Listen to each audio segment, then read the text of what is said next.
Okay.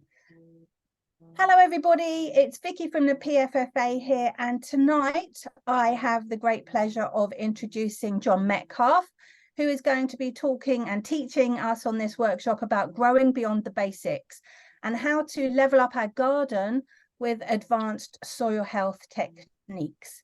So it's going to be a very interactive session, and I will hand you over to John now. So, hello everybody. As Vicky said, my name's John Metcalf. I'm a permaculture designer, soil regenerator, teacher of sorts, and really just a student of nature. My kind of approach is a holistic one, and I believe that we kind of need to look at the whole to be able to understand how we can grow better food, how we can have healthier lifestyles, how we can become more self-sufficient, how we can detach from the centralized system. I'm sure all of you are aware that this kind of way of living isn't healthy for us, essentially. So rather than leaving it up to anyone else, I think we need to take our power back, empower ourselves, and knowledge is a great way to do that. And through, putting this knowledge into practice, we start to learn about how nature works and also learn more about ourselves. And this is really the fundamental thing is I've learned more about myself in the last 10 years. I'm 44 now. I've learned more about myself in the last 10 years than I learned in the previous 34 years. And it's all really come through my connection with nature. As I said before the recording started, so I'll kind of say it again, I want to make this as interactive as possible. It's quite difficult on Zoom. I wouldn't call myself a technophobe, but I do have problems with technology, which is why I've got this Nokia. So I don't do anything smart apart from this, really. Soil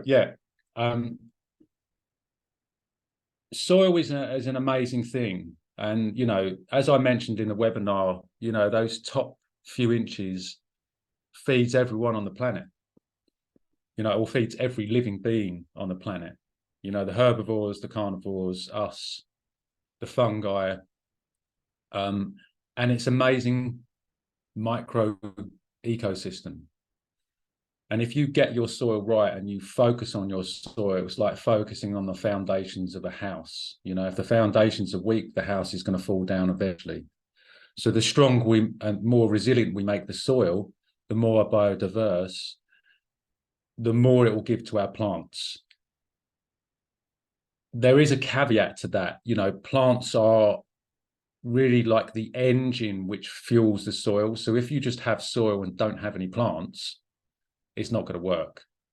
And this is a problem we see with common agriculture is when they leave their fields fallow, over the winter and the autumn, all the nutrients are just disappearing, the carbon's gassing off, the nitrogen's gassing off. So building soil through compost is great, but planting plants is just as good. Talking about plants, we can do that on another workshop because this is all about soil.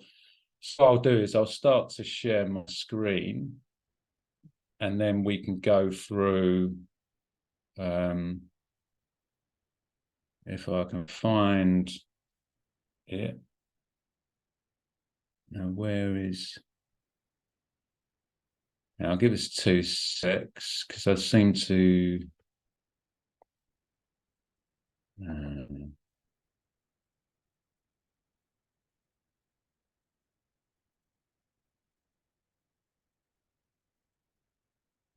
Vicky, I seem to not be able to share my screen for some reason. Hang on, let me... Oh, here we go. So you should be able to. I just couldn't find it for a moment. I know they've moved everything since last week. Yeah. Okay, cool. So I'll just move that to the bottom. There we go. Cool. Okay, so here we go. So growing beyond basics, level up your garden with advanced soil health techniques.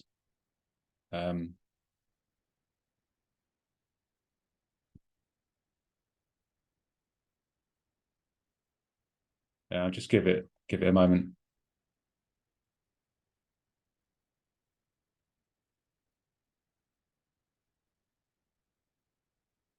Technical difficulties.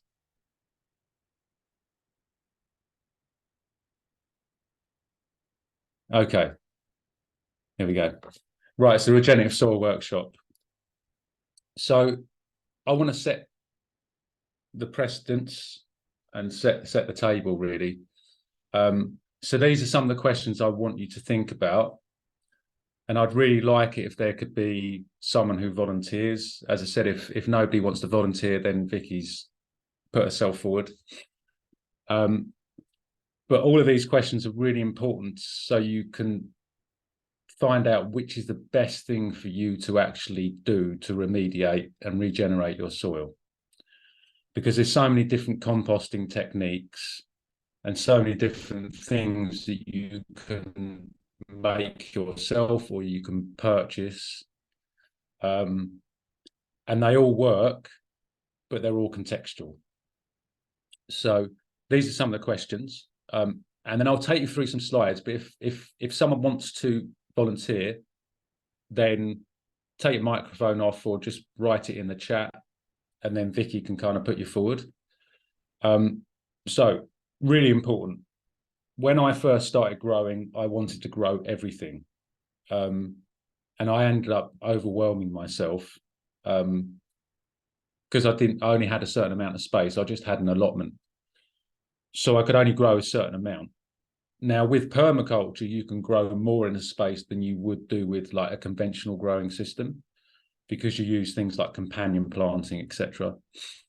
But this is really important because different plants need different types of soil.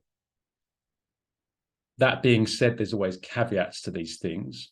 So the more biodiverse you make your soil, the more you can grow, and the more plants you can grow with differing needs.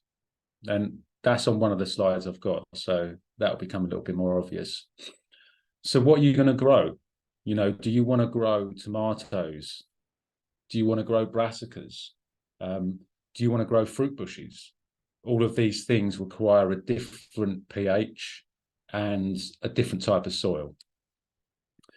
So how much space do you have to build soil? So this is more contextual to your, like, what type of composting method. So some of you may have a really big back garden. Some of you might not have a garden. Some of you might, you know, just have a garden in a terraced house.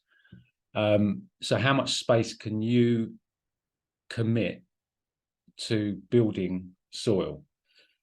So whether you want to go down the thermophilic composting route, so that's the hot composting, or, you know, so you need really, I'd say about 3 square meters to do that.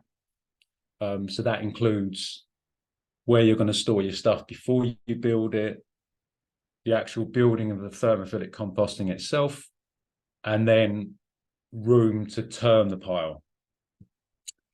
What is your budget? This again is really important. Although you can get a lot of stuff for free, some things you might have to pay for. Once you get more experience, you can start making a lot of this stuff yourself. And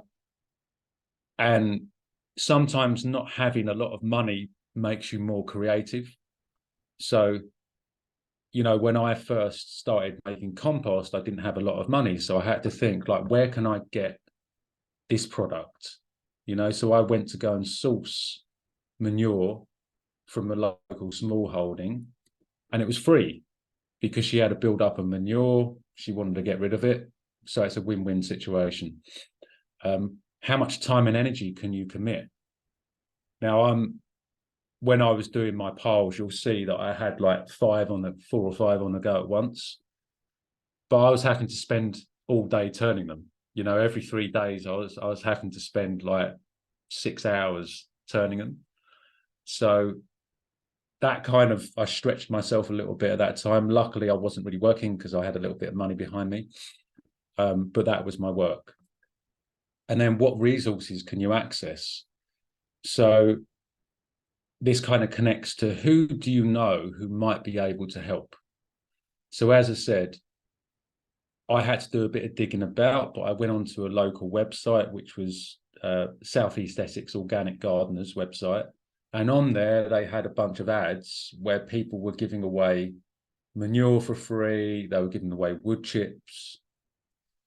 So if you think kind of more cyclically rather than laterally, you can actually start to generate these things. And a lot of people, such as arborists, for instance, they have to pay farmers to get rid of their wood chips, to store their wood chips.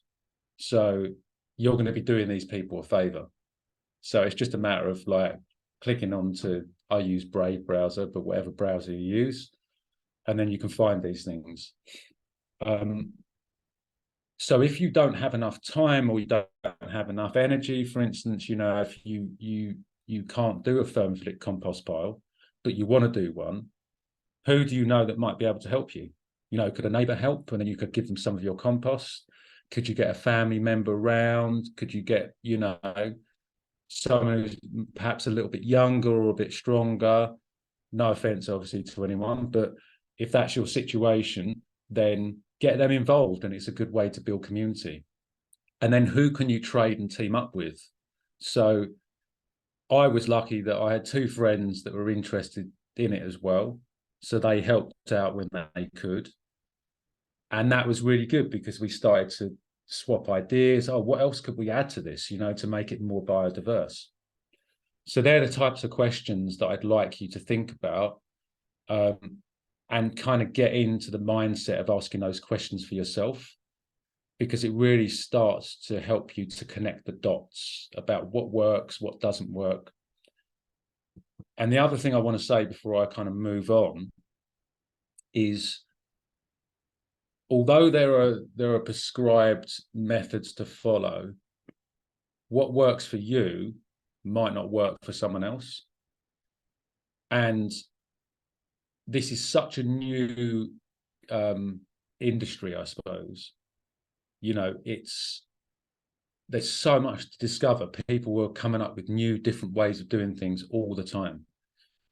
And you could be one of those people, you know?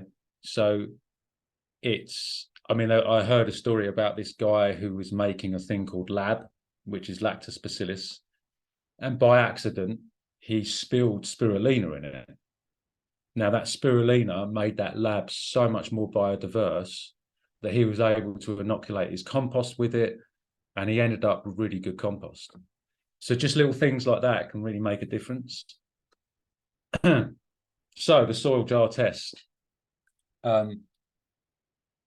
These are a bunch of jars that I used to test my allotment soil, which was 2 years ago. And as I sent Vicky the thing, I hope you all got it. You basically get a jar like this. You fill it halfway up with soil. You fill the other half up with water. You leave the top bit here, like with air, so you can shake it up. And you just literally, I hope the top doesn't come off. You literally shake it like, oh God, it is. I'm going to stop there because it's going to go everywhere. But best to do this outside. You shake this up for 30 to 60 seconds, okay, as much as you can, and then you leave it to rest down on a level surface. You want to leave it there for 24 hours. Sometimes it takes a little bit longer depending on temperatures and things like that, but you'll then end up with something similar to that. So you might not be able to see it there. I hope you can see that, but you should be able to see it on the screen. The difference between the sand, the silt, the clay and the organic matter at the top. So I've put those lines there. What those lines helped me to do was to be able to measure the size of that. So I literally got a jar like that, put the ruler up to it, like that, and then I just measured each of those layers. So I measured the entire thing up to the organic matter level, which is the top bit, top two lines. I took that bit out and I measured the rest. So I measured up to the third line, and then I measured each of those levels separately, and then I just did a little equation. And then that gave me an approximate amount of how much sand, how much silt, how much clay. You can then work out a percentage of that. I hope that's all clear. So that gives you the idea of what type of soil you have. So how much sand, how much silt, how much clay. So just as a added note, remember, knowing what this is determines a lot for you. It will determine to a degree your pH level, the amount of water that can filtrate through your soil, the root penetration, so how easy it is for the roots to penetrate through that soil. If you've got very sandy soil, the roots are going to have no problem. But although the roots won't have a problem, water will filter through it a lot easier, which means it won't retain the water as well. It also determines what will grow best. So in sandier soil, root vegetables will thrive because they don't have to penetrate through as much compaction, really. Having said that, I've got very clayey soil, and because I worked on my soil a lot last year, my carrots were like, 8 inches. Not many people, certainly on my allotment, can grow carrots that big, but because I worked on the soil a lot, it really helped to break up that clay. Yeah, it helped the worms to come up. They helped break up the clay. The organic matter started working on it as well. And it also determines the amount of energy that's held in the soil. So that's, for those of you that were on the webinar, the CEC, or the cation exchange capacity, is the ability for the soil to exchange cations with soil aggregates. So clay is better at holding energy. Sand isn't as good. But even if your soil is sandy, you can still remediate that. You can still increase your CEC, and I'll tell you how you can do that. As I put, never fear, we can change all of this. So this is like a soil triangle or a soil prism. So as I said with the soil jar test, you can work out what type of soil you have. So this one here, which I took from a farm I was working with in the Chilterns, this is quite sandy soil. You've got quite a big layer of sand there, which is this bit here. So I worked out, by working out the percentage of it, it was sandy loam, which is in the bottom left-hand corner. So loam is really good. Loam's kind of, if it's just completely clay, you've got a lot of compaction. It means that you're really going to have to break it up. If you've just got sand, you're going to have to add a lot of organic matter, because otherwise the water is just going to pass straight through it. So when it rains really heavily, the water will pass through, but it will also take a lot of the nutrients with it. So if you add organic matter to the top, that will help to capture the water and preserve the nutrients from passing out. So I hope that's clear.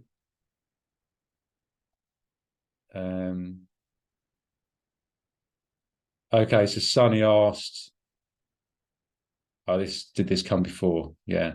Sonny asks, what's at the bottom, middle, and the top?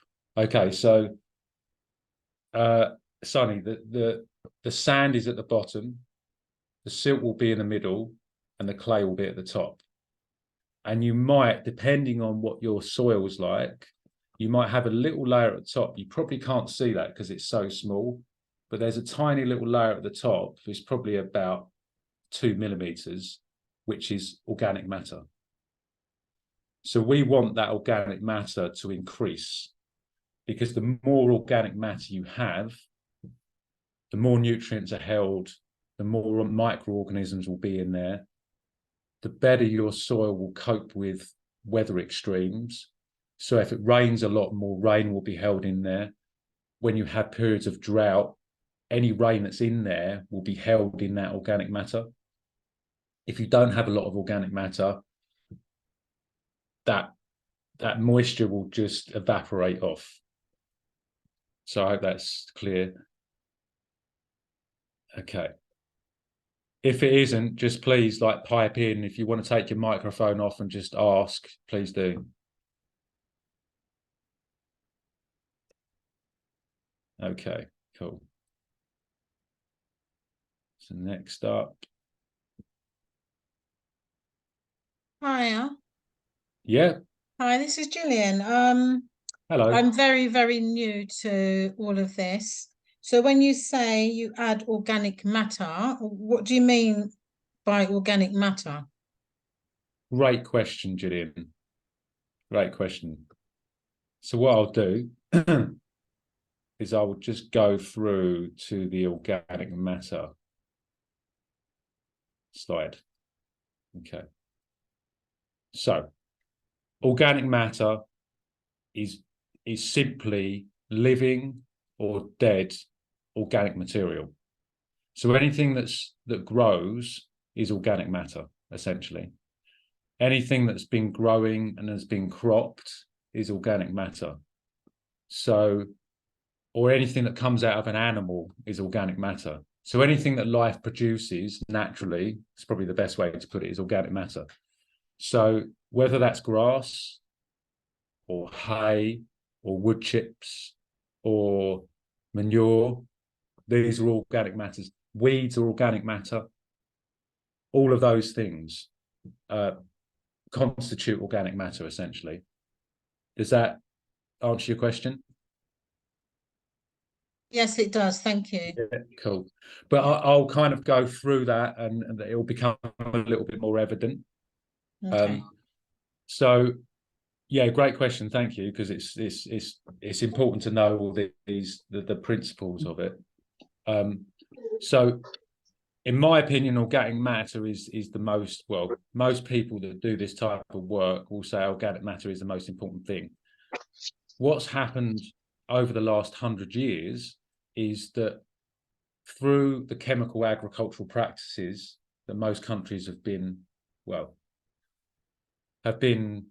pursuing or committing, they've stripped the organic matter out of the soil. By tilling it, we strip the organic matter out of the soil. If we don't grow plants in there all the year round, because even in temperate environments like ourselves, you go wherever, there'll always be, anywhere wild, there'll always be something in the ground. You know, they might seem weeds to us, but they've got a purpose. All these living things have a purpose. It's just human beings that come along and say, I don't want that there, but that plant will be growing there for a reason. It's got a purpose to recondition the soil. So as we're on this slide, if we want a really good, robust soil structure, we want between 10 and 20% organic matter. It seems quite high, but you can build it quite quickly. And what this does is it provides the soil food web with the home. So the bacteria, the fungi, the nematodes, the protozoa, these are all classified as microorganisms. It provides them with a home. It creates a buffer. So if you've got a savings account yeah, that's a buffer for you. So if you hit hard times, you know you've got that money to see you through hard times. It's just an analogy. But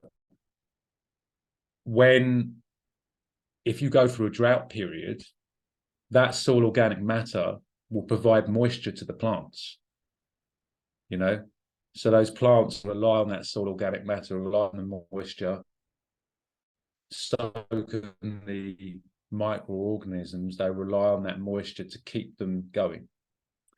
And because we're experiencing more weather extremes, you guys might have noticed in the last few days, the temperature went from a nice 18 degrees down to 10 degrees, you know, so that's like an 8-degree drop just in a few days. So imagine how we feel, imagine what plants are feeling like. You know, it can kill them, you know, these quick frosts can kill these plants off, layer for them. And the more organic matter we have, the more energy is held in the soil. So how do we increase our soil organic matter? So we can compost, we can mulch, and of course, growing plants. But in order to grow healthy plants, we need good soil. So composting is a great way to start this. So I'll just go back quickly, because has anyone tested their pH, or does anyone know what their pH is of their soil? How about you, Vicky? No, I haven't at all. Okay, that's cool. I'll give you a little example then. This soil jar test here, whenever I test soil, this is one of the first things I do. I'll also do pH test as well. The reception's really bad. We They're- can't hear you. They're like the best ways to sit with. Can anyone not hear me, or Yeah, what's all John said was, what I got from that was that he does the shake test and then he tests the pH. Ah, okay. Yeah. Okay, sorry. Yeah, it's I don't know what's going on with this connection. We'll try and battle through. So the pH of this soil was 5.9. That's a really low pH. Okay. That means that the soil is acidic. Okay. So anything below 6.5 is considered acidic. Okay. So if you've got, and this is, I can't emphasize this enough, is to test your pH, because when you test your pH, plant is here and your plant's very well, you kind of want to know why, because you don't want to keep making the same mistake. Yeah. So test your soil, do your soil jar test, and test your pH. It can be as simple as just getting some litmus paper. It's not that accurate, but it's accurate enough to give you an understanding of whether it's acidic or alkaline. And then you know what actions to take. So if your soil is below 6.5, what you need to do is this list of things here. So add organic matter, composted manure, vermicompost, because vermicompost is alkaline by nature. So vermicompost tends to be between pH 7 and 8. So if you put vermicompost on your soil, it will raise the pH. Is that simple to understand? And then if your soil's too acidic, you can aerate the soil. So you can simply get a fork and just kind of rock with it backwards and forwards, and that will let more air into it. That will, by nature, allow more water to penetrate into it, and it will help it to become more alkaline. And then you can add things like wood ash. So wood ash, known as potash, which is potassium, will help to raise the pH. Crust eggshell and oyster shell are high in calcium. That also helps to raise the pH as well. There's lots of things you can do. And as I said with those questions before, what do you have access to? What are your resources? You know, that's really important. If your soil is too alkaline, so above pH 7, so I'll give you a little kind of example. When I first started on the plot I've got at the moment on my allotment, that was at pH 7.4, I think it was, something like that. The beds were different, but on average, it was about 7.4. Now, if your pH is above 7, there's a couple of problems with that. Well, one main problem. Weeds love anything over pH 7. They absolutely love it. They'll grow happily there and they won't let anything else grow there. Or they'll smother out the rest of the plants. And so rather than putting weed killer down, which a lot of people still do, which of course it works, but it also kills everything else. You know, it's non-discriminate. So rather than putting weed killer down, which happens very quickly, it's better to actually change the pH. It's better to lower the pH, because as soon as you get it below 7, the weeds feed on something called nitrate. That nitrate no longer becomes available, not in such large forms. It turns into something called ammonium, which is, it's a form of nitrogen, but that form of nitrogen changes when you go below pH 7. Okay, so I would assume, depending on what your soil is, and I said you've got to test it, a lot of soils in the UK will be hovering above 7. So add organic matter, fresh coffee grinds. You can go to loads of coffee shops and just say to them, have you got any spare coffee grinds? They're only going to chuck them away anyway, so you might as well grab them. You know, so if you could go for a coffee or a tea, pop in there. I used to do that last year when I was doing a lot of vermicomposting. But compost worms love coffee grinds. They absolutely love it. And mulch the soil surface. Stop aerating or tilling it. So one of the things that actually pushes the pH above 7 is, if you go to an allotment, most people dig over their soil every year. Now, this is what people were taught, but if you do it every year, you're just going to invite weeds to come back, you know, and you dig up old weed seeds that might have been buried for years and years. So these old practices, they kind of need to belong in the past.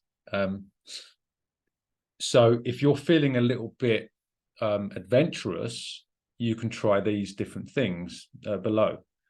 So EM, which we mentioned 2 weeks ago, is called effective microbes. And you can buy it yourself, or you can make it. It's not that difficult to make. You kind of just need to get into the right frame of mind. But EM by nature has a pH of between 3.5 and 4. So if you have alkaline soil, you can soak the soil in EM and it will naturally bring your soil pH down. So what I would suggest is, if you want to do that, or any of these kind of amendments, test your pH first, apply the method, wait a little while for it to adjust, and test your pH again. And you'll see, most likely, you might need to do a couple of applications, but that pH will start coming down.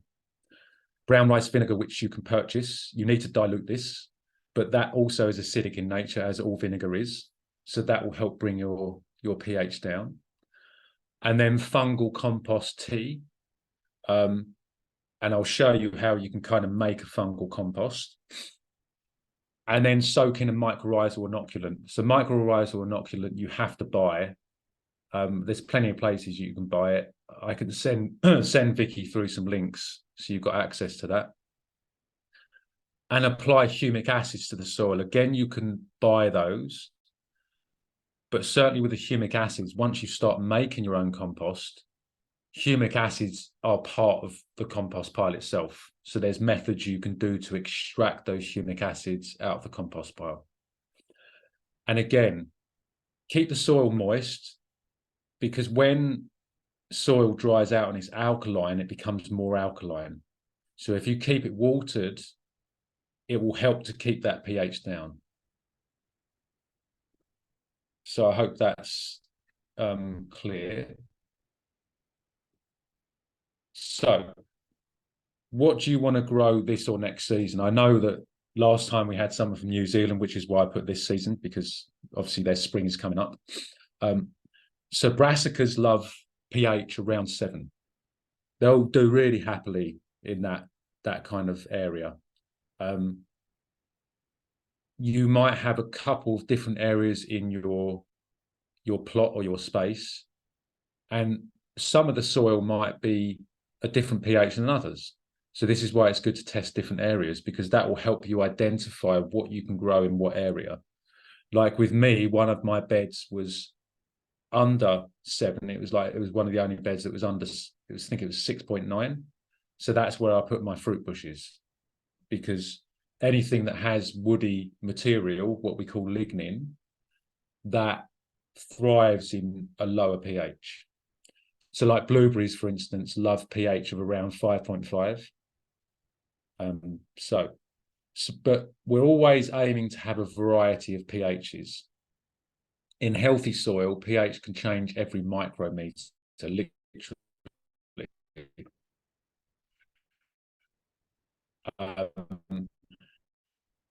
And the greatest thing is you don't have to actually change the pH. So I hope that's clear as well. So remember, it is all about balance and biodiversity. So the more soil organic matter you have, the more biodiversity there'll be, and the more of a swing in the pH you'll have as well. So what is your pH? Question, John? Yeah, go for it. So what I'm thinking here is then, so if you've got a big plot, say like an allotment like you have, then you're going to have, in an ideal world, you'll have different pH levels in different beds, wouldn't you, that you can then grow different crops in. Is that right? Am I understanding that correctly? Yeah. So you might have, it depends. So it's if you take over a plot, the previous person might have grown particular vegetables or crops, fruit or whatever, in specific beds. So by growing particular veg, the plants will change the pH to a degree. It takes a lot longer than like composting would, but they will change the pH. I mean, we're only talking like 0.1 or 0.2, but it does make a difference. But you're right, most if you go to have an allotment plot or even a garden, there will always be a variation of pHs. So this is why I emphasize so much on testing the pH, because if you go in blind, it's like, well, it's like setting out on a journey without knowing where you're going. Without knowing the signpost, not looking at the signpost, you're going to get lost, So it's important to just consider, you don't have to, I'm just talking from experience of, I went in guns a blazing. I was like, look, I'm going to plant that there, plant this here. And I was like, why is that like dying? I don't get it, So the more you know, the more context you have, the easier it is to problem solve when issues do happen. So I hope that's okay. Yeah, thank you. But remember, look, I've been doing this for quite a few years now, and it just takes time. You've got to be patient. We can't expect to get everything right, and I think we need to practice making mistakes and being okay with that. That's really important. But if you're not attached to exactly what grows, as I said, the important thing is get your soil sorted. The more you work on that, the easier it becomes for your plants to grow. And if you have a biodiverse soil biome, your plants will adapt to it. If you don't work on your soil and you dig it over every year, you're not just putting more work into it, but you're always playing the guessing game. So since I started doing this on my allotment, like a couple of years I've been working on my allotment, carrying out these types of practices. People have been coming up to me and saying, "Oh, your soil looks really good," and I'm not doing anything really. I'm just kind of following these methods, and the soil's doing it for me. That it's the microorganisms that are doing all the work.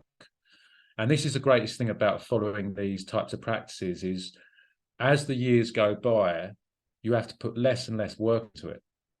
So rather than breaking your back every season, digging it over in the autumn or the spring, you don't have to do any of that.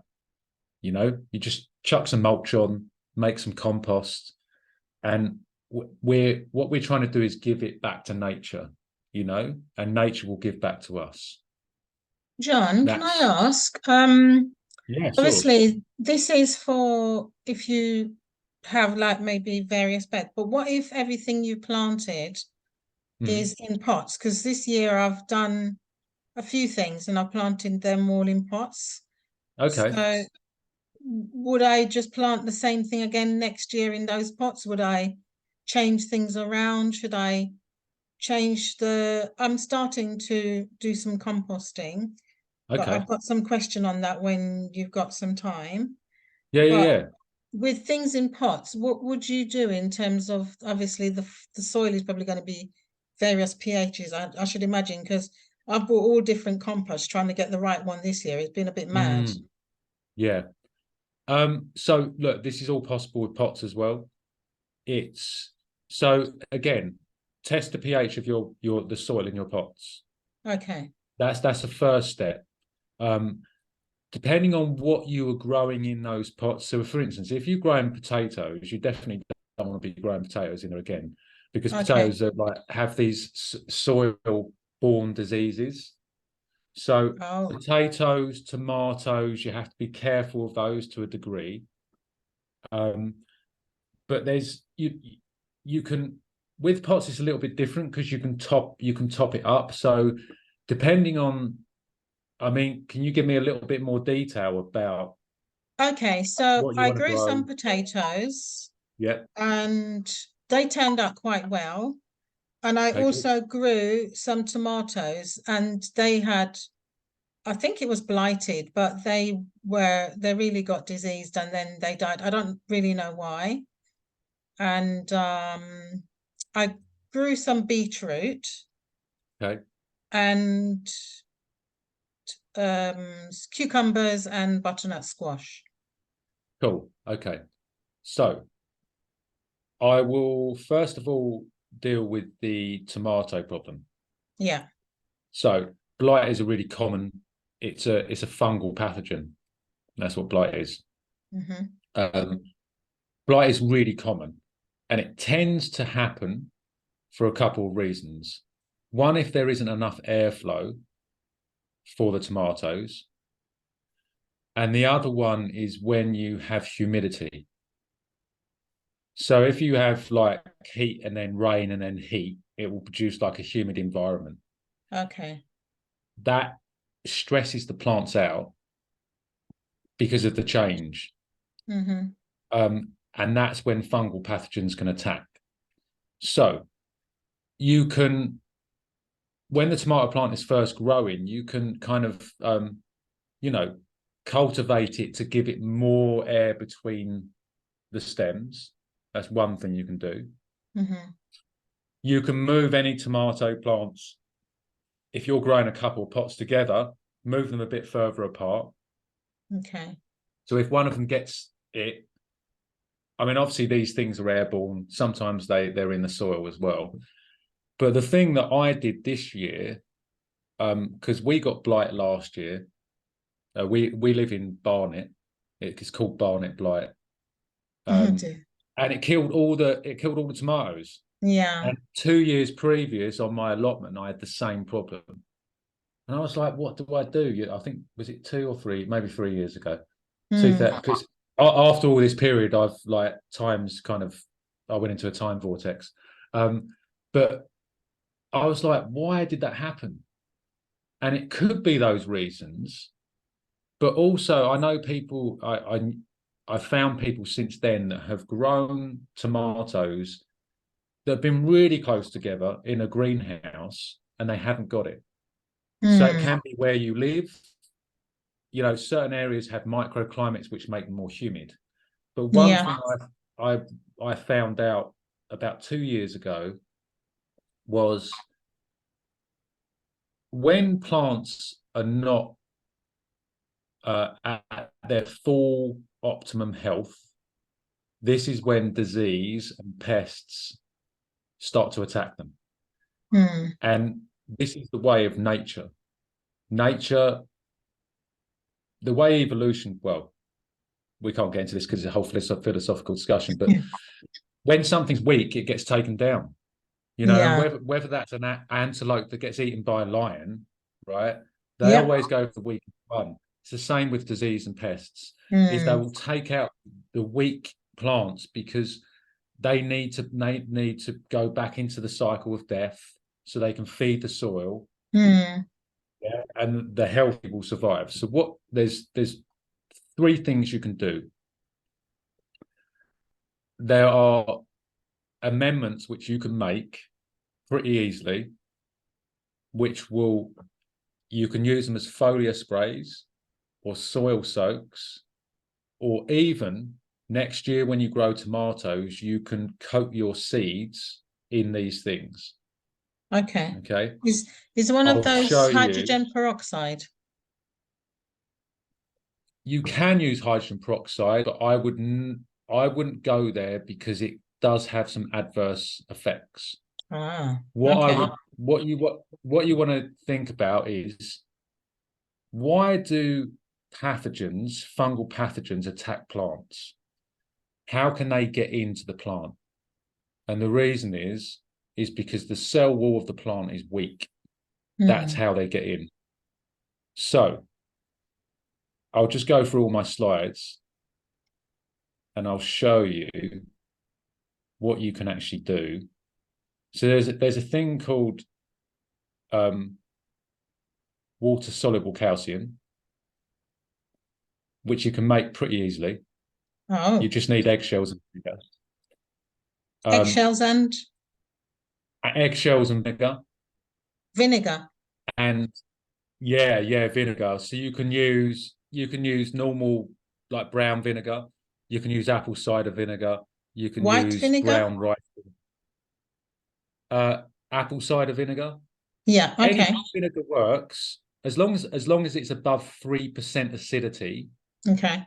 It will work. So, God, I didn't realize how many slides I've got. Okay, here we go. So this is the water soluble calcium. This is natural farming prep. So this was devised by a man called, his name's Master Cho. He comes from Korea. These slides are going to be available to all of you. Right. So just so you're aware. I haven't ever used brown rice vinegar, but I have used apple cider vinegar and like normal malt vinegar. As I said, as long as it's above 3% acidity, it will work. And it's really simple. It takes a little time. It might take 1 or 2 goes. If you eat eggs, this is brilliant. Mhm. So I actually stored up loads of eggshells over a year.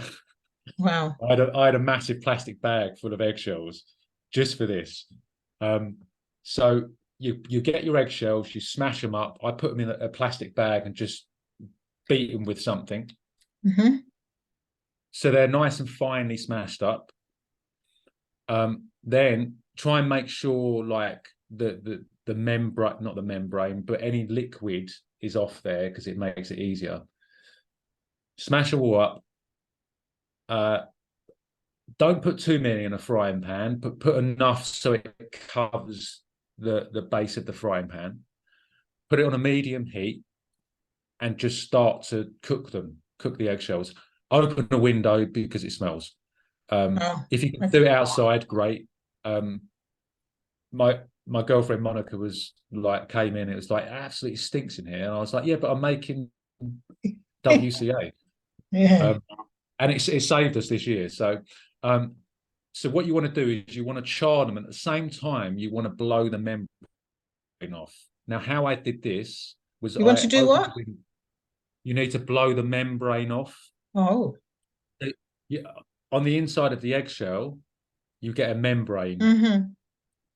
Yeah, that membrane is what feeds the fertilized egg, essentially.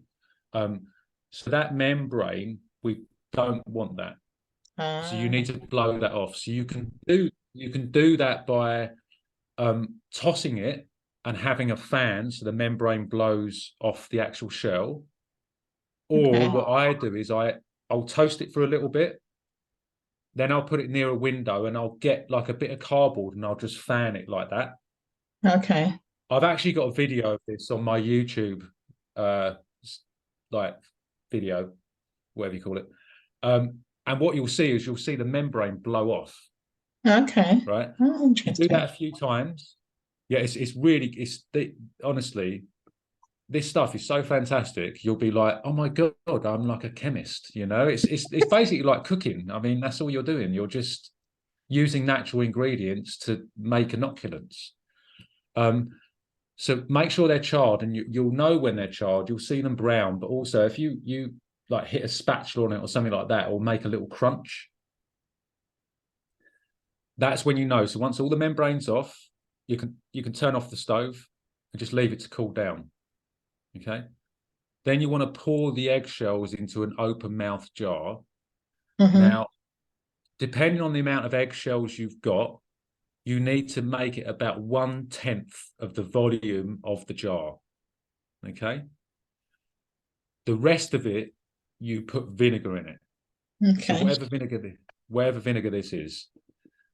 What I did was I had an open mouth jar. It was about, I think it was about 2 liters, something like that.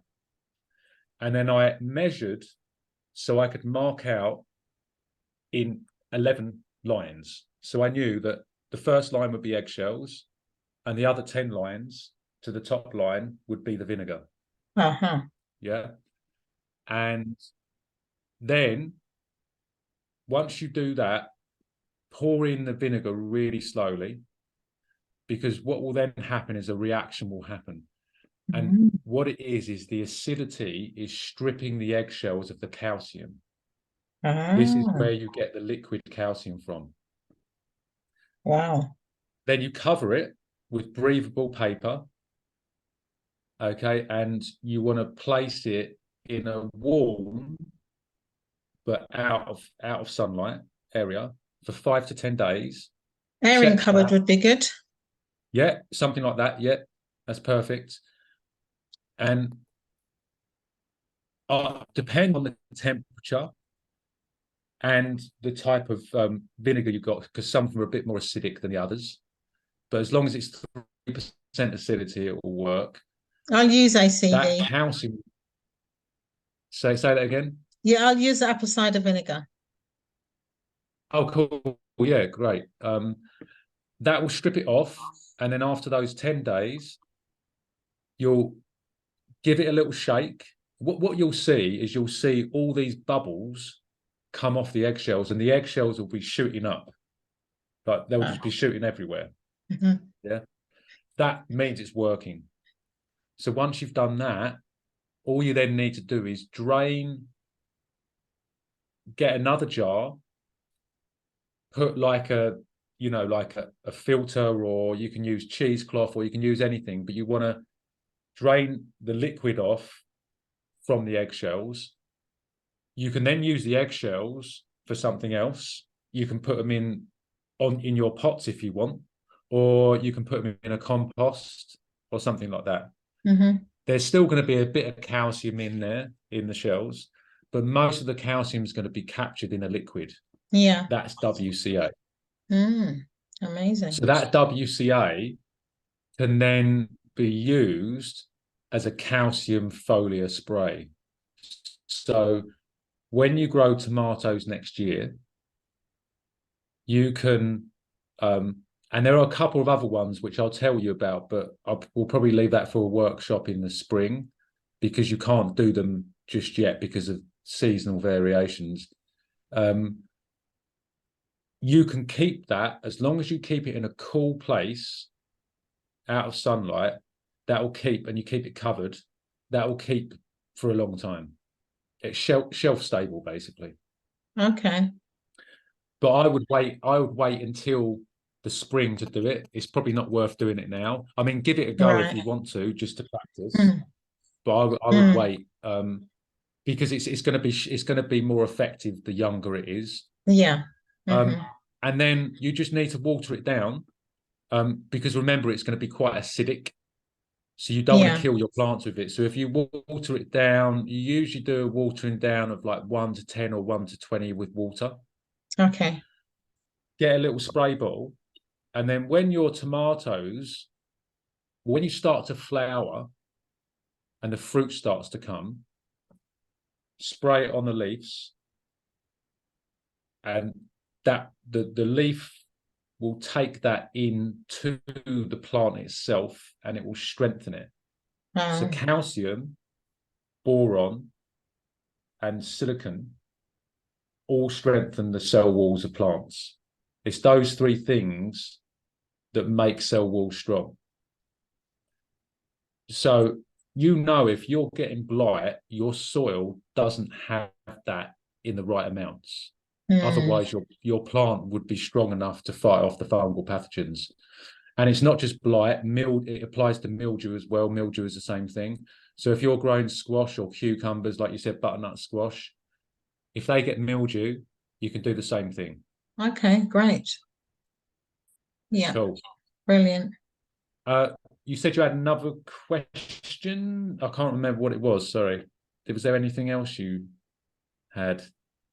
I don't know. I did get Oh, it was the pots, wasn't it? Yeah. Yeah, so the pots, when you're growing in pots, because you have such a small area, it's harder for the microorganisms in the soil to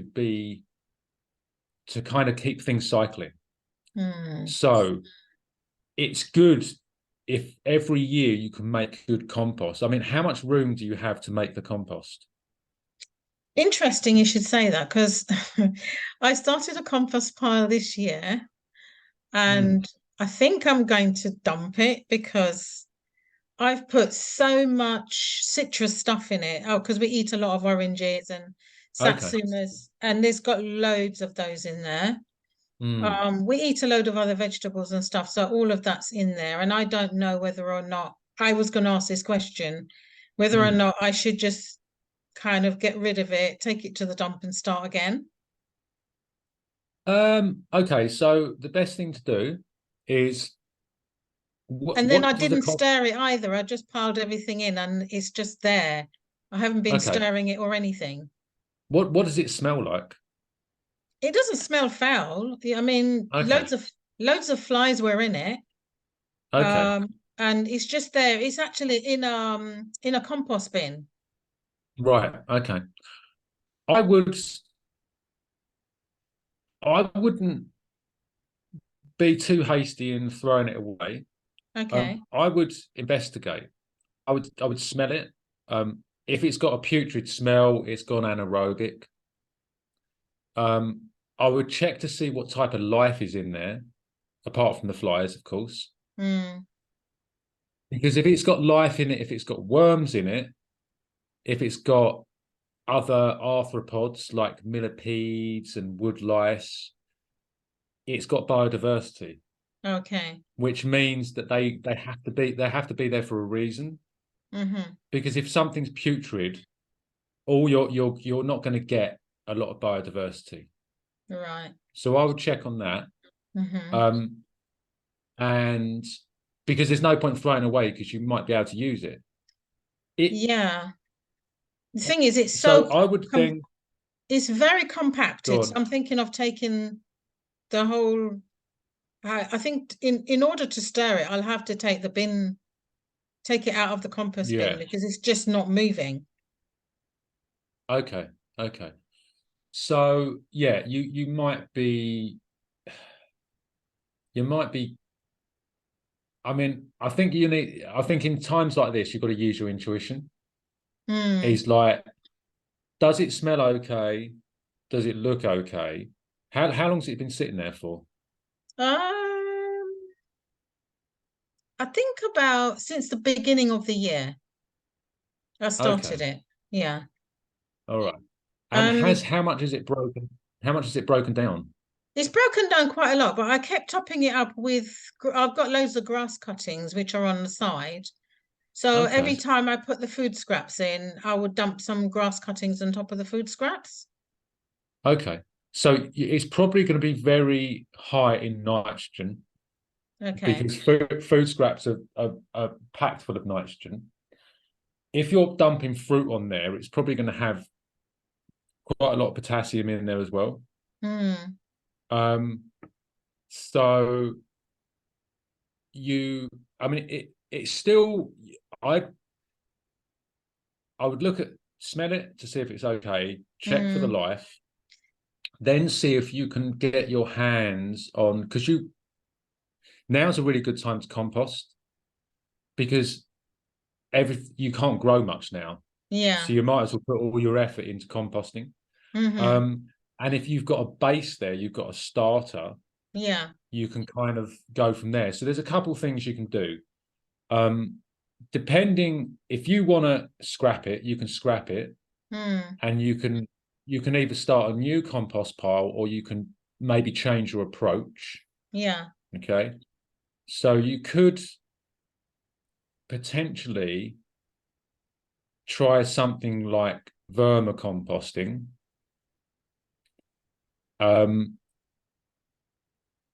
That's something you could try. As I said, it depends on how much room you've got and how much time you've got. So you know those questions I asked at the beginning. I don't know if you were here at the beginning. Yeah. Yeah. I was. Yeah. So ask those Oh, questions to yourself. vermicomposting. Okay. Yeah. So vermicomposting, which is this. Okay. So there are so many different ways to do vermicomposting, and it's simply just composting worms that will basically digest the food. Now, the only thing is they're not too happy with too much citrus. So Yeah. it might not work. I think It depends on how. Go on. Sorry, go on. Sorry, one of the reasons I was thinking of dumping it is because I'm steering away from supermarket foods now, and most of the stuff that's in there is what I've been buying from the supermarket. Okay. So I'm not really sure if that will still make it organic. Now, so that's a really good question. Yes, I mean, basically, if you're buying supermarket food, if it's had pesticide sprayed on it, there's still going to be a remnants of that. Yeah. You can remediate it, but if you're happy to start again, I would start again. Okay. If again, use your instinct, if it doesn't feel right, throw it away. And that's okay. Yeah. That's fine. Again, it's all context. So I would then ask yourself those questions at the beginning, which is, how much time do you have? How big an area have you got? What do you want to grow? So, I mean, how much space would you say that you had, and have you got like is it like concrete, or have you got grass, or No, I've like got what's a good sized garden. I'm out okay? in Hastings. Okay, cool, I've got a good sized garden, and we are going to re-landscape the garden. And I've earmarked a part for my veg patch, cool. and that I would say that's probably about 2 meters wide by maybe about 4 meters long. Okay, brilliant. Um, at a guess. So that will be my veg patch. Okay, and how about your where's your composter at the moment? It's just sitting in on part of the grass at the end of the garden and I've Okay, just been putting stuff in the compost pile, in the okay, cool. compost bin. Right. So you can do thermophilic composting. Yeah. Now, it takes a bit of work and it takes some time and energy, but it's quick. Ah. And so the picture on the left is one of the piles I did. And as you can see hay, you can see some of the stuff around the edges. That's like the hay and the grass. Mm-hmm. And the stuff down the bottom is where it's decomposing. Yeah. That was after about 14 days. Oh So you wow. can tell how quickly you can go from dry stuff to it decomposing really quickly. This is my allotment. As you can see, I've got like 4 piles there. Yeah. So this is what I was doing 2 years ago. Yeah. So I used this stuff here, which you can get online. You don't have to use that. You can use pallets if you want to, but I've you just need to got a be able to plastic turn it. compost bin. Yeah, sure. No, so you can still do it with that, but Yeah. you've got to with therapeutic composting. It, as I said, it depends on how much you want to invest in it, you know, and you've got to weigh up how much you're going to pay for compost, right? Because compost isn't cheap. Good compost costs money, you know. If I you want to grow, know. so I would personally, it was cheaper for me to make the compost. If you've got time, it was cheaper for me to make the compost. I learned more, I achieved more. Yeah. And when I was like, wow, I made this myself, that's for me, that's what I wanted. I wanted the sense of achievement. I wanted the thing that I can make this. I don't have to go out and buy a compost, Can you you do know? hot composting in this time of the year though? Yes, you Oh, can. Yeah. okay. So the idea of this is the thermophilic composting or thermophilic hot composting. So with hot composting, you the idea is you build a pile which is a meter cubed. Yeah. So if you do a round one, it has to be a meter across and a meter high. What that does is it creates enough heat in the middle of the pile to decompose the organic matter. Okay. Now you can put a lot of things in this. You know, here I'm just giving you ideas. What you decide to do is kind of up to you. But I just want to kind of provoke some questions for you all so you can pick the right thing for you based on your context. Because it's nobody can tell you what to do. You have to kind of do it yourself, you know. And I had the time to commit to this, and I had the energy, and had I had the motivation because I really wanted to do it. I mean, I tried to start a composting business, but then I realized how much money I needed to do that, and I didn't have it. So, but I learned a lot, and Yeah. I used my compost, and people were like, "Wow!" On the allotment, they were like really impressed with the compost and how quickly I made it. You know, so you can do this in 21 days. You can take compost from that to that top left picture and the bottom middle picture in 21 days. Yeah. Okay. Literally. I'm ready for that. Yeah. But you just need to get some materials behind you. So what you need to do is you need to get a third of browns, a third of greens, and a third of manure. In Hastings, you've probably got quite a lot of, like, you'll probably have farms around you. Yeah. That will be happy to give you this stuff. Yeah. You can use your grass clippings for greens, or and leaves as well.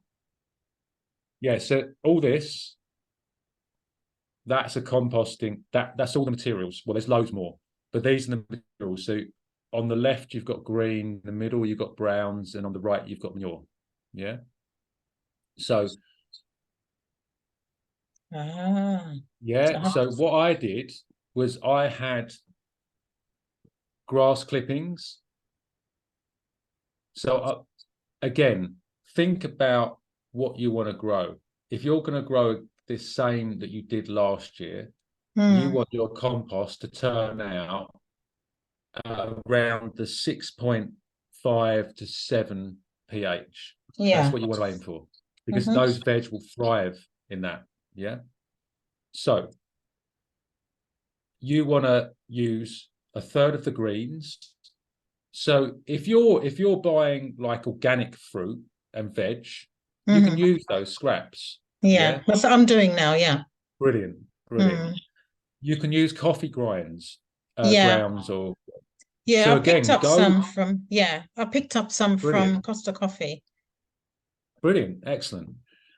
You can use oak leaves. Now, oak bark is really high in carbon.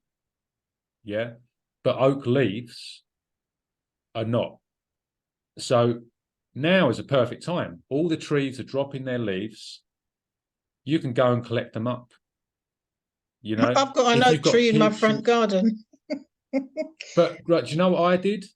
I went into the local woodland, took a couple of bags with me, and collected loads of leaves. Yeah, I've got loads of leaves anyway. I've got plenty. Yeah, so exactly. So that's what I'm saying. It's like you start thinking, oh, what can I use around the garden, or what does some of my neighbours have? Do they want to get rid of their leaves? Do they want to get rid of their grass clippings? Yeah. Because then you can collect all this stuff for free, you know, and then you may have a local organic growing group around there that will have forums and people, or if you've got stables about or anything like that, people that keep chickens, go and ask for their manure. Yeah. Okay. You know, so the greens are the nitrogen aspect of the compost. The browns are the carbon, and the manure is like the igniter. The manure helps the heat in the compost to get going. Yeah, you can also use a chicken carcass. You can put a chicken carcass in the middle of the pile. It's crazy, and that will ignite it because that's high in nitrogen.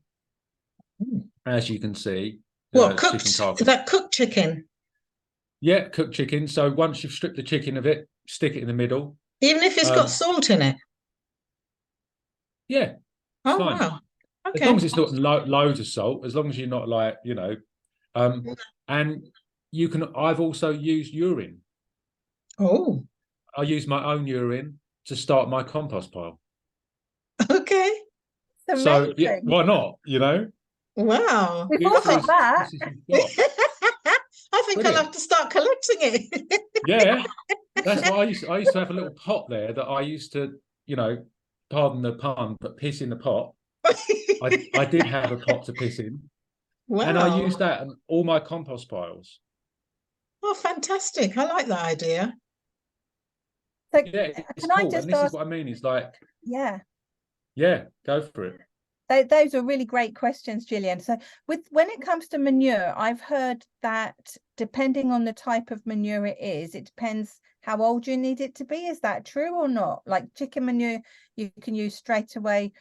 Is it horse manure? You have to wait a year or something? Oh. So that's if you're using it to grow straight in. Oh, okay. So you see what I mean? So if you're gonna, a lot of people will get manure and they'll just put it down on their beds, their raised beds or their garden, because most manures are high nitrogen. So if you can see, like horse manure is 20 to 30 nitrogen, 20 to 30 carbon and 1 nitrogen, which makes it high nitrogen. Chicken manure is even higher because it's only 6 to 15 carbon and 1 nitrogen, which means there's more of a nitrogen component. That's based on their diet. So if you just then try and grow stuff in it, especially young plants, you'll just kill them. You'll burn the roots and they'll just die because they can't take nitrogen in such high quantities. But if you're composting it, the nitrogen acts as the accelerator to create the sorry, because I'm flicking between things here. So these graphs here kind of tell you how a thermophilic composting pile works. Yeah. So you start, there's no heat. You put everything together, the heat starts to build up. This is when you get what you call mesophilic bacteria. Then you go into the thermophilic, thermo meaning hot. These bacteria they're born, then they die, they're born, they go through this massive cycle, but during that cycle, they're eating all the material up and they're breaking it down. So they're eating it, they're excreting it, and they're breaking all the material down really quickly. It's the thermophilic bacteria that do all the work, that break it down so quickly.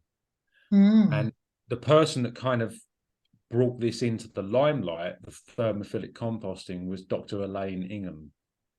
She's like a goddess in the soil world. She's brought all this stuff to the limelight. So, my teacher learned from her, and the guy that I get my compost tested with learned from her. So she's like this mother who's nurtured all these people that are in this regenerative soil world. So if you look, after about 15, 16 days, it's gone through the thermophilic phase and it will start to cool down. So that's when all the nitrogen that you've put into it has started to disappear. Then it will start to cool down. So this is the key. When I first made hot compost, I made a mistake. And the mistake was, after those 21 days, I was like, right, it's ready. I'm going to start using it. Yeah. So there's always a trade-off with these things. If you do it in a shorter period of time, the pH will be higher. So what you want, and this is why it's best to do it at this time. After those 21 days, it won't be finished compost, but most of it will be composted. It will be decomposed. It will look different than the materials you used. Then you let it rest. And it's that resting period that then starts to lower the pH. So this is when fungi start to occupy the compost pile. This is what you want. You want the fungi. The other things you can do to accelerate that fungal dominance is you can add certain things to it which act as like a fungal food. Then, and this is what's so cool, is once you get this down, you've completed the cycle. And that cycle is you've taken dead matter and created life. And that is really empowering. Because then you don't have to buy compost, because you can source most of your materials for free. Yeah. Right? So how would you use the urine? So yeah. So when you're building your pile, let me get to that slide. So when you're I've building got a your couple of pile, other questions as well when you finished answering this, John. yeah, sure, no worries. So when you get about halfway up, yeah, you add your urine. So it's all explained in those slides. Yeah, okay. So I can kind of go through it quickly, but you do it in layers. So you want to do a layer of brown material, a layer of green, a layer of brown, a layer of brown, a layer of green manure, a layer of brown, a layer of green manure. And you do it like that. It will take some time to build it, but if you've got family members or friends, make it into like an activity. You know, that's what I did, and we just had a laugh. We had like a beer, you know, and we had some lunch, and we just did that, you know, and it's a lot of fun because this shouldn't be a laborious task. This should be about fun, having fun, you know. Okay. So take that slide. I'll send this out to Vicky. She'll send it on to you. Brilliant. These are. I spent a lot of time putting all these slides together. Not I'm asking anyone to do anything, but I'm just saying, like, this is, I know there's a few spelling mistakes in there, but this is how I learn it. This is perfect. how I learned this from my teacher. Yeah.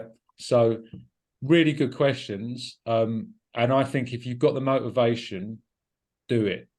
Yeah. You know, so if you want to turn it into a fungal pile, there's slides on here that will tell you how to do that as well. Okay. You might have to invest a little bit of money. Let us know. Yeah, thank you. I will do. Yeah.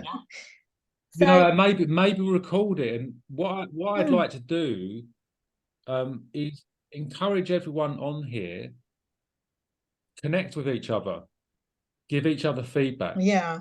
And give updates of how you're doing, because you could find something that works really well and share it with people, you know. And this is how we build community. This is how we strengthen ourselves. This is how we protect ourselves, you know, like that buffer for the soil organic matter.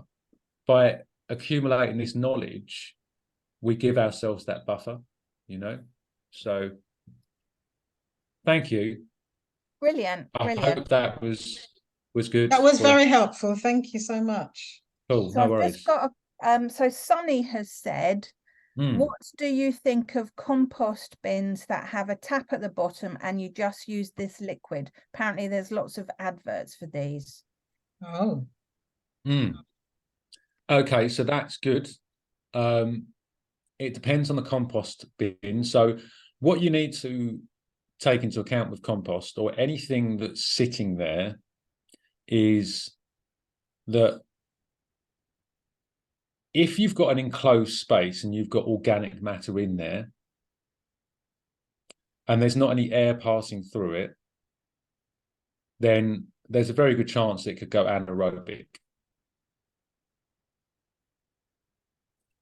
If it goes anaerobic conditions create an environment for pathogens.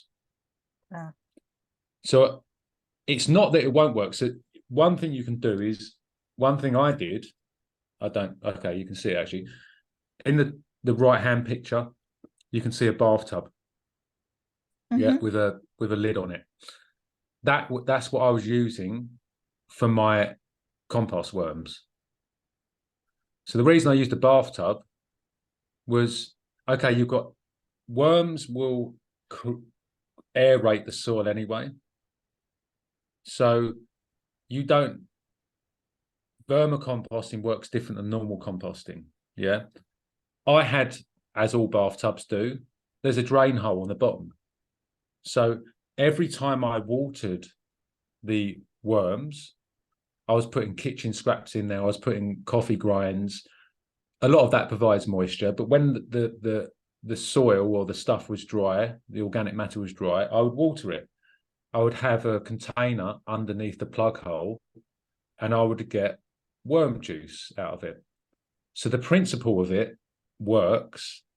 I would just ask myself the question, what am I going to put in there? what do I want to end up with? And yes, it's easy, but there's so much stuff on the market that's shit. Because these people are just trying to make money. They're not trying to, you think of all the crap stuff that's out there. I'm not saying it doesn't work. I'm just saying, like, be cautious that you have to put work in to produce these things. There has to be an element of work. If that compost bin had holes in the side of it, I would be more inclined to go, okay, yeah, that might work because you've got air going through it. Yeah. If you're prepared to turn the material in there, cool. But you can give it a go and tell the group how it works, and use your senses, use your smell. If it starts to smell putrid or anaerobic, that ammonia smell. That ammonia smell is an anaerobic smell. So that basically just means that pathogens have more of a chance to take hold. And you don't want to be using that because you're then going to be spreading pathogens wherever you go. But if you've got a bathtub and you want to do vermicompost, you can do that because you're going to get the worm juice out of it. So that's something you could think about. Very good. Right, Sunny, that's your task for the next season. And then Michael said, so we've got all these tasks for people. Michael says, my heavy claggy clay in northeast London garden is about 5 by 2.5 meters. So what's the best composting option for a small space? Okay, right. So I am going to tackle that in a few different things. So heavy clay soils. There we go, Michael. Essex has heavy clay soils as well. So heavy clay soils, problem with heavy clay soils is compaction, basically. You might find, Michael, that when it rains, the water sits on the top or doesn't filtrate through the soil very well. So there's different things you can do to help to condition the soil or recondition the soil. So I use a broad fork. Broad forks are expensive. They're like 200 quid for a good one. But I invested in one is because they're phenomenal. And they're massive forks with big tines, like 12-inch tines. You have two massive handles sticking out and you stand on it. And what it does is it puts the tines into the soil and it creates passages of air. What that allows to do is it allows the water to filter into the soil itself. So that's one approach. You can make compost, and that compost will act as a buffer, which will help the water to retain in that,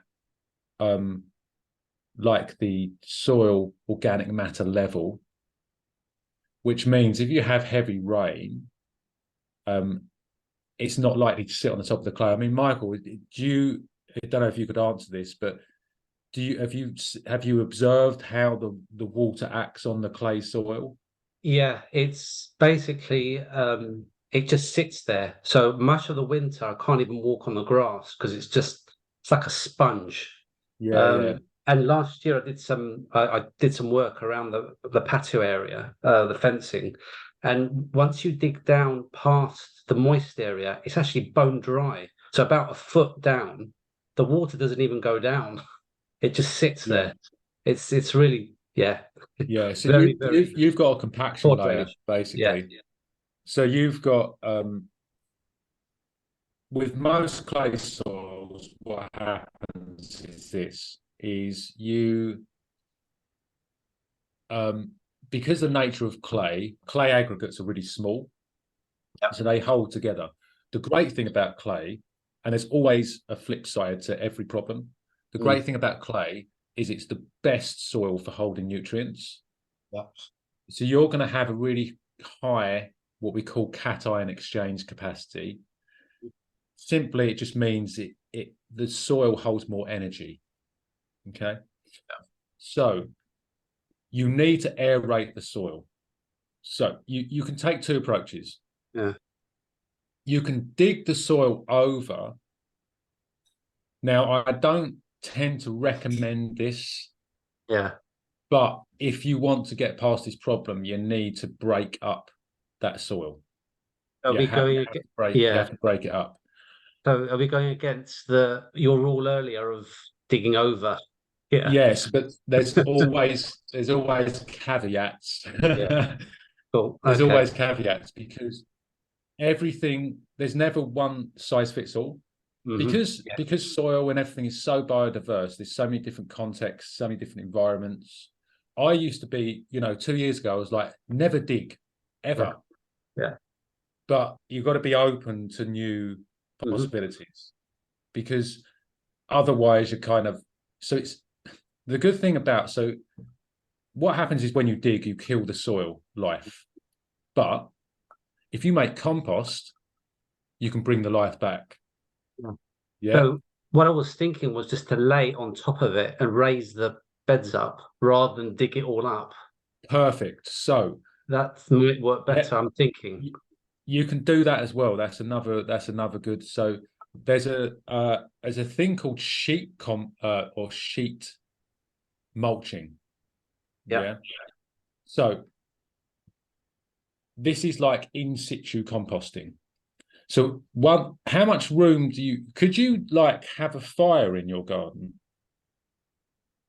I didn't add that there's an ancient oak tree right in the back corner.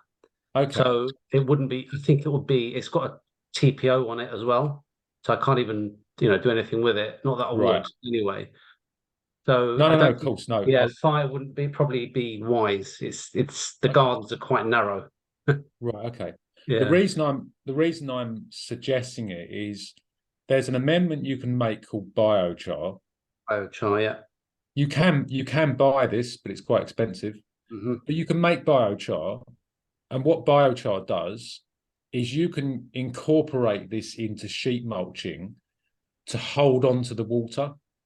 Yes. So what that will do is that will prevent the water from going down to the compaction layer too quickly. Yeah. And it will stop it flooding, essentially.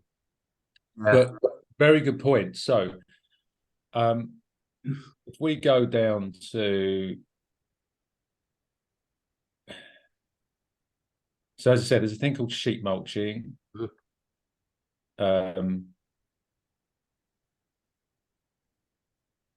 Okay, there we go. So an easy and quick way to build soil. Yeah. So as you mentioned, Michael, rather than digging down, you can build it up. Yeah. So it's a great way to smother weeds as well. And obviously, depending on what you want to grow, you then need to take into account the carbon to nitrogen ratio. So that table I showed before, that will give you an understanding of that. But everything's on the slide. So again, still look at your pH. That's still an important thing to look at. Yeah, we need to do that. Yeah. Yeah. And a soil jar test as well. Because even though, definitely, because what will happen is this sheet composting will probably build you up. It could be, 4 or 5. It's probably about 6 or 7 inches to start with, but it will, as it breaks down, it will shrink. Okay. So you still want, the other thing the sheet composting will do is it will help to break up the clay slowly. If I was you, if you can, even if you can't get a broad fork, wait till it rains and use maybe a week before you do the sheet composting or sheet mulching. Just dig a fork in there just to get a little bit of penetration in there. Yeah. Yeah. Get Then some do better. and that way, because the roots will naturally want to go down to where all the nutrients are, which is where it's held in the clay.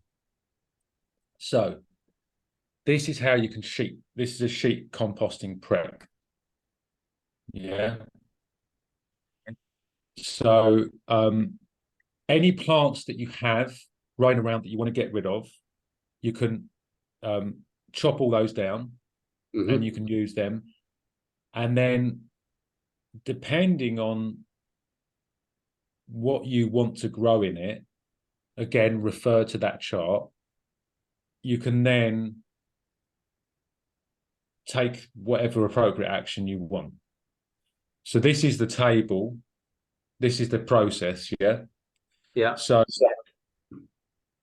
a layer of composted or fresh manure. Yeah, so you want that about 1 or 2 inches, 2 to 5 centimeters. Then newspaper or cardboard. Yeah. That's your carbon there. So the manure is your nitrogen. Your newspaper and cardboard is your carbon. Then you've got a nitrogen layer again. Then straw, grass clippings, ramial wood chips. Ramial wood chips are like twigs and things like that. Nothing above like, say, an inch, half an inch, I'd say. That can be quite a big layer. So if you're using a lot of grass clippings, that's quite a big amount of volume.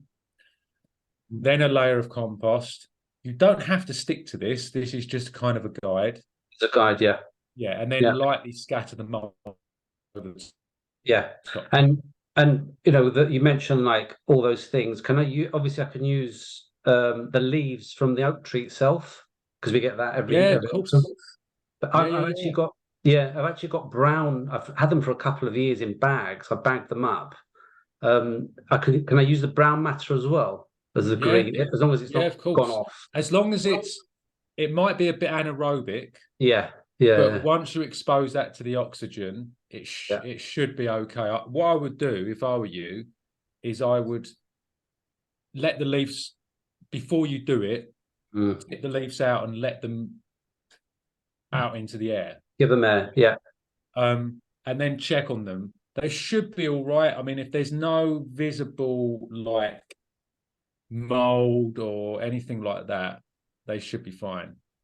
Again, a lot of this is like using our senses, you know.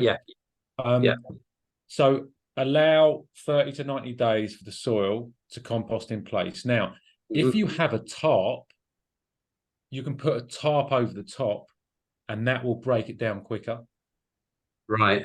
Yeah. And then if you want, you can then add these other things. You can add EM. So this is why test your pH. If your pH is high, you want to bring the pH down. So this is where things like EM or brown rice vinegar, watered down, they'll help bring that down, that pH down. That makes sense. Yeah. What you want to grow. Sorry, what's EM again? So EM is effective microbes. Oh, okay. If on the previous webinar, or the webinar I did, or we did, there's a slide on there for the EM, and I've actually got it here. So there's a slide on here. You can buy EM from a place called Agwington. It comes in a 1 litre bottle, and you can scale it up. I've got a video on it on my YouTube channel. Or you can just follow, where was that? I think it's down here. So if you go a bit further down,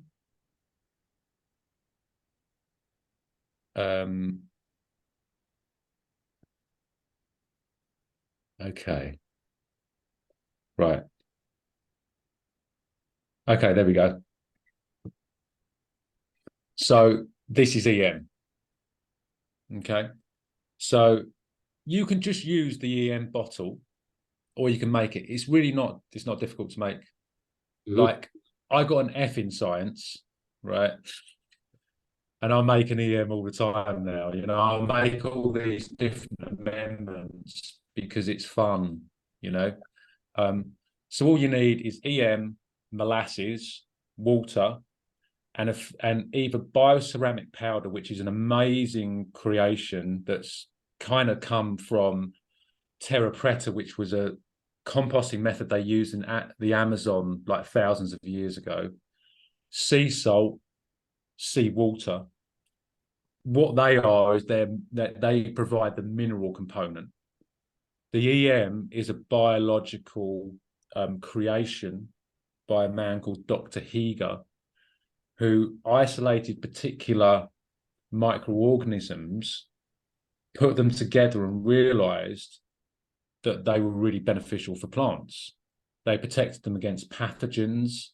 They helped their immunity, all these different types of things. But because EM by nature is around pH 4, if you want to drop your, whatever you're doing, if you want to drop your pH down, if you've got a high pH, you use EM and it drops the pH down. But at the same time, it will provide the microorganisms in the soil. So, and it breaks down. And if you're also doing the thermophilic composting, so this is what something I wanted to say earlier, was you can use EM to control the heat in the compost pile. So it means that you don't have to turn the compost as much. Does that make sense? I hope that's okay. Yeah. I think it just highlights the fact that I need to do the soil test and pH testing as well to start from somewhere. That's brilliant. Yes. Thanks, John. No, really, no really worries, good. Michael. My pleasure. Obviously, we'll get the slides at some point. So Vicky will send them through. Brilliant. Thank you. Sorry, John, I just have one more question. I've just been bothering my head. What do I do with the compost that I've got in these pots? Do I still use them? You can do. I would test the pH. I can mix them all up together Test and the pH of them. okay. Okay. Do you know what you could do? You could, depending on how much compost you've got, how much would you say it is? Like, just trying to. I would say about at least 140 litres of it spread out in different pots. I'll tell you what you could do. When you make your compost pile, your thermophilic compost pile, add it to that. Yeah, and just mix it all up. That will kill any pathogens. It will kill the weed seeds. This is the great thing about thermophilic composting, is the heat will just kill so much. Right. Okay. The other thing that I did forget to mention is you have to check the temperature.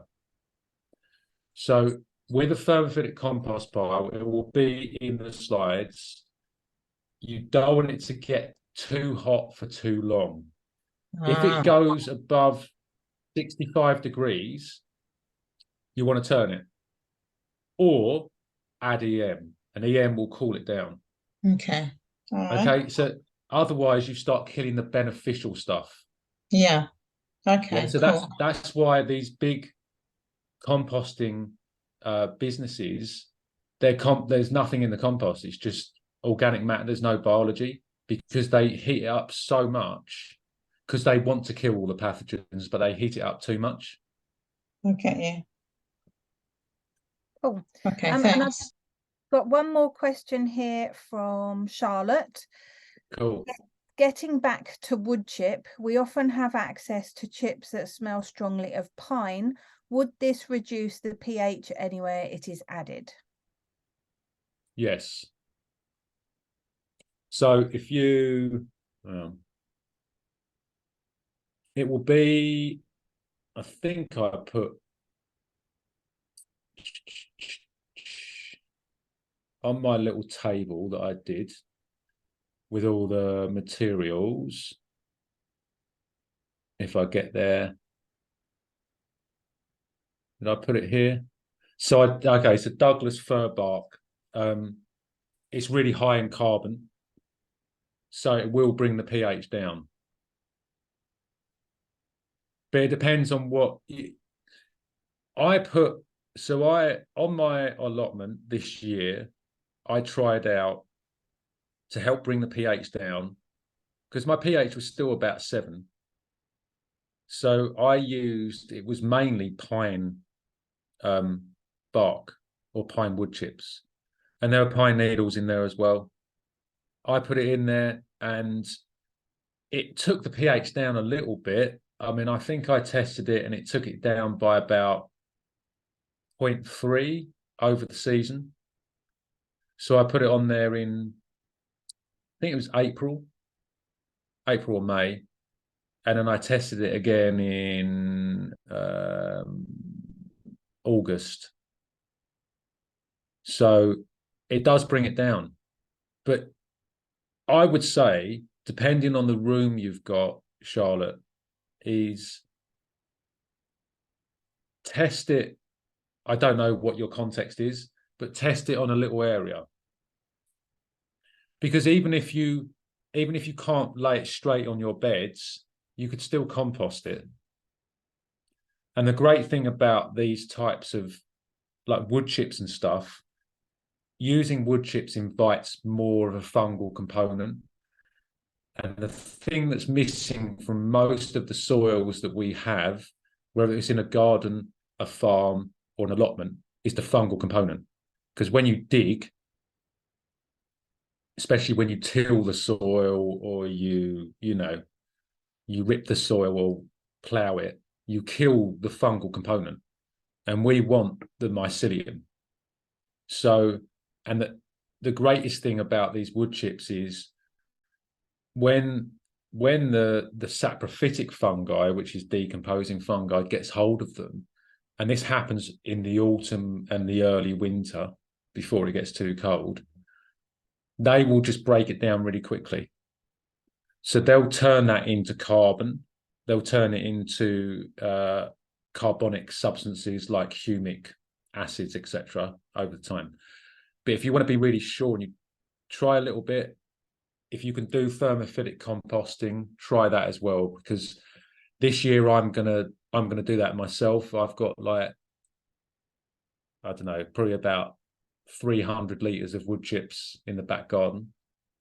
So I'm going to go for a fungal dominant compost. So maybe we could team up and do it together and compare results. Yeah, this is actually Charlotte's other half. Oh, that sounds hello. like a good idea. Yeah. Rome, yeah. It's so much fun, and this is the thing I want to emphasize. I just want to kind of quickly, this year I overhauled my allotment. I spent so much time on doing it. I filmed everything. I was doing it for a project, and I spent quite a bit of money on it, and a lot of effort. I was there, 3 times a week, all day, and I started to take it really seriously. I'm just kind of giving you this story because I want to kind of emphasize it, and because I wasn't getting done what I wanted to get done, I lost the point of me doing it, which was to create something and learn and enjoy, So I kind of want to just re-emphasize that, because enjoying it is just all part of it. And the more you enjoy it, the more observant you become and you become more creative. So, yeah, I mean, it's a great time to do all these things right now. Yeah, I think our mistake was we got an allotment, not quite 18 months ago now. And we were in such a hurry to grow things that we didn't really properly prepare anything. And we're now, as you say, why is everything dying? Yeah. Why are the tomatoes not doing what they should be doing? Why is nothing doing what it should be doing? Yeah. And that's the greatest thing, make your mistakes now, right? When you first start out, or even if you're just changing your approach, I'm still making mistakes all the time, but I don't see them as mistakes. I just see them as like a learning curve. Yeah. You know, and one of the things in permaculture is observe and interact. Like one of the founders of permaculture, who coined permaculture, a guy called David Holmgren, he made one of the biggest mistakes you could make after 20 years of doing permaculture. And he turned his soil into like concrete. He did that by adding too much calcium to it, and it turned it into concrete. And he's still trying to get it back. You know, so no matter how experienced you are, you're going to make mistakes. But this is why we're doing these types of things, so we can actually share each other's mistakes and learn from them. And even if you grow one thing successfully, like this year, I've never grown carrots before, ever. You know, not a massive carrot. I quite like them, but they always seem too difficult. You know, but this year I thought, no, I'm going to give it a go. And they came out brilliantly just because I worked on my soil, you know. And that was my biggest success this year, is growing these big carrots. I was like absolutely stoked with them. Yeah, that's great. Thanks, John. No worries. My pleasure. Cool. So do we have any more questions, Vicky? No, that's all the questions now. I think Cool. they're so thorough, been and really, really good questions that have answered questions I had, so saved me asking. Yeah. Sorry, can I ask one more thing? Yeah, of course. Go Can for you it. just do the compost straight onto the grass in a pile? You can, yeah. You can do that. So yeah, definitely you can do that. The thing you need to be aware of is just the amounts. So with the thermophilic composting, it's about building the heat up. Yeah. So as long as you've got the heat in the middle of the pile, you'll be okay. Right. Yeah. So Okay. that's why I've done it in cages before, because it's easier to contain and it's easier to measure. Right. You Okay. don't have to try it. I've tried it in piles. It's a little bit more difficult. Well, because of the mixing of it. Because of the mixing, yeah. So basically, when you're doing the thermophilic composting, you've got to, if you imagine the middle of it is going to get hot, Yeah. so that's decomposing. Then when you turn it, you've got to put the outside on the inside and the inside on the outside. So Yeah. the Yeah. outside then gets hot. That's why Elaine Ingham always does it in cages, because she's been doing it for like 20 years, right? Right. Okay. She knows that, but you don't have, you can do variations of this. So there's methods coming out now where they do the thermophilic composting, they build that cage and they stick tubes in down the middle of it, which has perforated holes in it, and it acts as an aerator. That's something I can kind of send to Vicky separately as an extra slide. I wouldn't maybe try that first of all. I would give the thermophilic composting a go because it's fun to do, and then maybe try that after you've done that. But it's a good question. I've tried it just in a pile, but I found it a bit more difficult. Yeah. Yeah. But give it a go. Why not? I might make two piles. Yeah, why not? You One in know? the compost bin and one on just on the grass, and see how I go. Yeah. Try it. You know. Yeah. Yeah. But try and follow the slides as close as you can, because these Definitely. are kind of you know, experience. They've been tried and tested. Yeah. Yeah. Okay. Brilliant. Cool. Okay. I hope everyone kind of got something from it. And yeah, and I think there'll be more like this in the future. I think next month we're going to be doing a more of a self-sufficiency thing. So it's going to kind of be taking this, but then talking about growing of plants and how we can go from seed back to the seed again, essentially. So yeah, it's been fun. It's Great been questions. It's been really good. Yeah, and excellent questions. Thank you so much, everybody, for your contributions. They are very much appreciated. And some of you have got assignments, so please report back on what happened. And you know, if anyone wants my email address or my website or my YouTube channel, because there's some interesting stuff on there, then you know, Vicky can give that to you or whatever. Yeah, I'll put that. I'll include that again. I don't think I've got your YouTube though. So what was, and there was two you said about making that you had a video on making EM. Was the other one on soil testing? There were two that you said. So no, there was one on making EM and one on making water soluble calcium. That's it. Well, I'll include those as well So, in the email that I send out with the replay to you. Yeah. And, you know, thanks everyone. Thanks for coming along.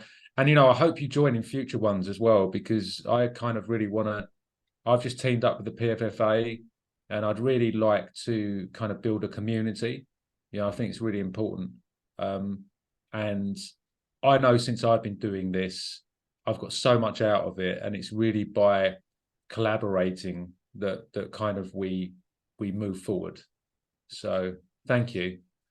Yeah. And I'm going to have to chip off now because I've got my dinner because I haven't eaten yet.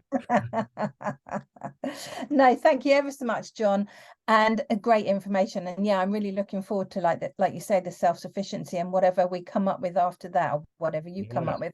And we got thanks from Audrey and thanks from Michael. That's fantastic. Thank you, everybody.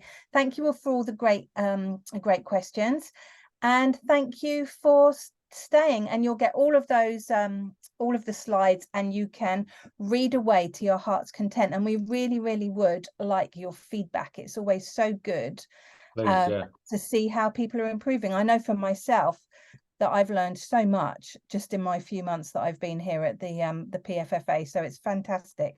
And we're all going to become better gardeners and have better yields, etc. So thanks ever so much for joining us, everyone. Thank you. And we will speak to you all again soon. Did you want to say something, Sonny? No, we just wanted to thank you.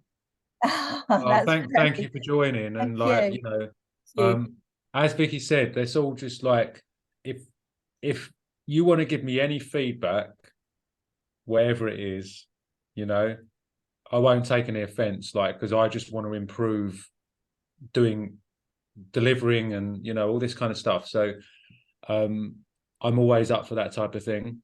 So if there's anything that you might want me to include next time or do it in a slightly different way, then please kind of just let Vicky know.